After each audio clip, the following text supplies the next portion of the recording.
It's 1983 and the Soviet Union has just brought 2 cosmonauts back to Earth from orbit, except 3 beings returned. The Russian sci-fi horror Sputnik is now available on demand. Should you be checking it out?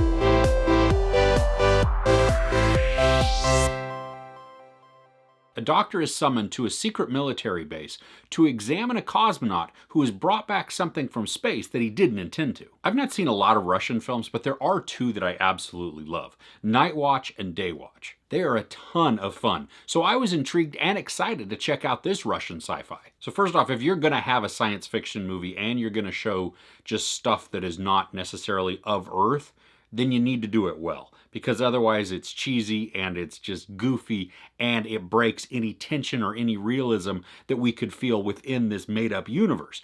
And in Sputnik, the special effects are really good. I mean, they show us enough to get us engaged and grossed out, and what we do see is of high quality. The doctor who is summoned to examine the cosmonaut is named Tatiana, and we learn right from the very beginning of the film that she is not one who necessarily plays by the book, but she is wholly interested in saving her patients. The theme of isolation and loneliness plays out throughout the entire film. It's a powerful motivator which really sucks us in to the characters and to the entire experience that we're watching on screen. The sci-fi and the horror aspects work really well too, because I mean, for the sci-fi part of it, they're bending reality just enough, but still being able to, maybe it's plausible. And then you have some gory violence that just adds to, well, the horror part of it. But really, those things without an engaging story to sit upon, it doesn't make for a great watch. I mean, sure, okay, you can get along for a little bit with some bloody violence and some just cool looking creatures or whatever,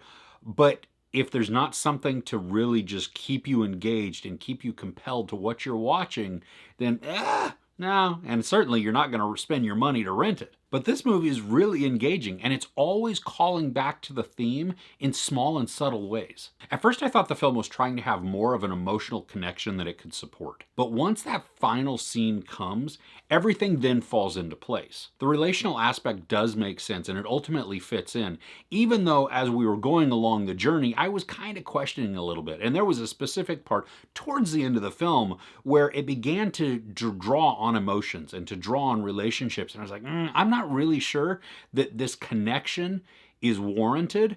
But once the absolute finale of the film comes, you see where that comes from and what the motivations are, and so it does work. So we really have 4 central characters in this. We have Tatiana the doctor and Konstantin the cosmonaut, and they build a pretty good chemistry together that they begin to really work well and click well together on screen. The officer in charge, Semiradov, I think that's how you pronounce his name, and then another scientist, Jan, also just bring new levels of intrigue and complication to the story. And all 4 of them, while not all sharing the exact same screen time, they do help support the story, and they really make it compelling and just a lot of fun. Now, there might be a few moments in this that make you jump, but they're not intended as jump scares. I mean, they're not set up that way, which I think is good. The horror aspect of this is actually really subtle. There's a threat there that just increases the anxiety slowly as each minute progresses in the film. When I started watching this,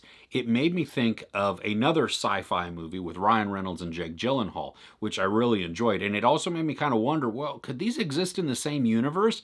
And I think they can, which I think even makes it that much more fun. I really like the settings in this because it's a secret military base, but they employ just some greens and gray color overtones to add to the gloomy and isolated feel. And sometimes they put in this orangish tone, which contrasts really well with those darker and gloomier colors. I mean, it's not really a cheery orange, but it does serve to remind you that there is warmth possibly someplace else, which then also harkens back to that isolation, that loneliness theme of that, you see something that could be attainable, and yet you're trapped in something that is not what you see. So you're trapped in this gray and this greenish just, ugh. And outside it's, oh, that might be freedom, and that might be warmth, and that might be nice. I'm really impressed that this is the first feature-length film for the director. It didn't feel like a first-time movie. The story is engaging and solid and has a good emotional draw, which makes the entire experience fun. The The suspense begins to mount and build steadily, but I do think that parts of the arc are predictable. I mean, I was enjoying what I was seeing and the ride that I was going on, and so it didn't bother me that some of the parts I could like kind of tell where we were going or the direction.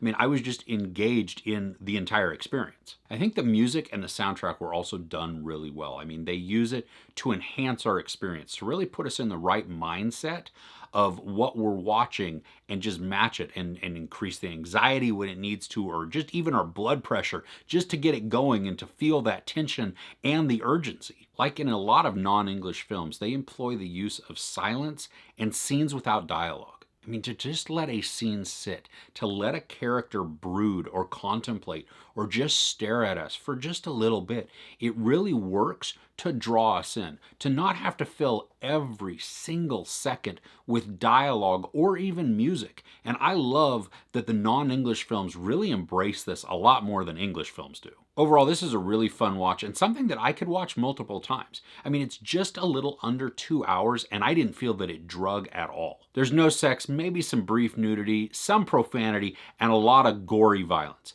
I give Sputnik 4 out of 5 couches. What are some good Russian language films that you could recommend to me? Let me know in the comments below. If you enjoyed this review, please give it a like. Also, don't forget to share and subscribe. I'm Chris. This is Movies and Munchies. Thanks for catching with me.